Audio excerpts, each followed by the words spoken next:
Chevella parliament నియోజకవర్గ BRS అభ్యర్థి కాసాని జ్ఞానేశ్వరి ఎన్నికల ప్రచారంలో భాగంగా పలు కార్యక్రమాల్లో పాల్గొంటున్నారు.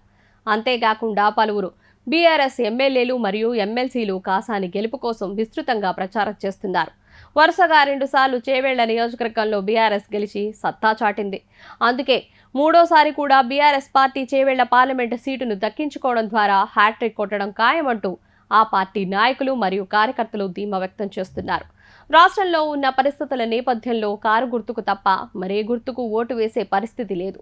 కాంగ్రెస్ పార్టీ ఇచ్చిన హామీలను తుంగలో తొక్కడం వల్ల జనాలు మళ్లీ బీఆర్ఎస్ వైపు చూస్తున్నారు అంటూ కాసాని ధీమాతో ఉన్నారు. ఎన్నికల ప్రచారంలో భాగంగా కాసాని పలు సంఘాల నాయకులు మరియు సభ్యులతో ఆత్మీయ సమ్మేళనం కార్యక్రమాలను నిర్వహించడం జరిగింది. అందులో భాగంగా సయ్యద్పల్లి గ్రామంలోని మసీదుల్లో ముస్లిం సోదరులు పెద్దలతో కలిసి చేవెళ్ల పార్లమెంట్ బీఆర్ఎస్ ఎంపీ అభ్యర్థి కాసాని జ్ఞానేశ్వర్ ప్రార్థనలు చేశారు. ఈ మేరకు అల్లా అందరికీ మంచి చేయాలని కోరుకున్నారు.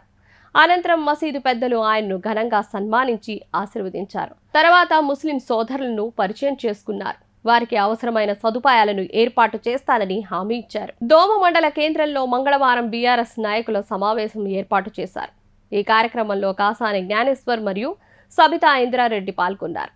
ఇందులో ప్రధానంగా కాంగ్రెస్ పార్టీ వైఫల్యాలపై చర్చించారు. అందుగాన మన బారాసా చేసిన అభివృద్ధి వివరిస్తూ మన బీసీల కోసం నిలబడిన ఏకైక పార్టీ మన గులాబీ పార్టీ. అందుకే రానున్న ఎన్నికల్లో కాసాని జ్ఞానేశ్వర్ను గెలిపించేందుకు ప్రతి ఒక్కరూ కృషి చేయాలని కోరారు. చేవెళ్ల ప్రజలు బీఆర్ఎస్ పార్టీ అభ్యర్థి కాసాని జ్ఞానేశ్వర్ వైపు ఉన్నారని ఎన్నికల ప్రచార సరళిని చూస్తే అనిపిస్తోందని రాజకీయ విశ్లేషకులు అభిప్రాయం వ్యక్తం చేస్తున్నారు.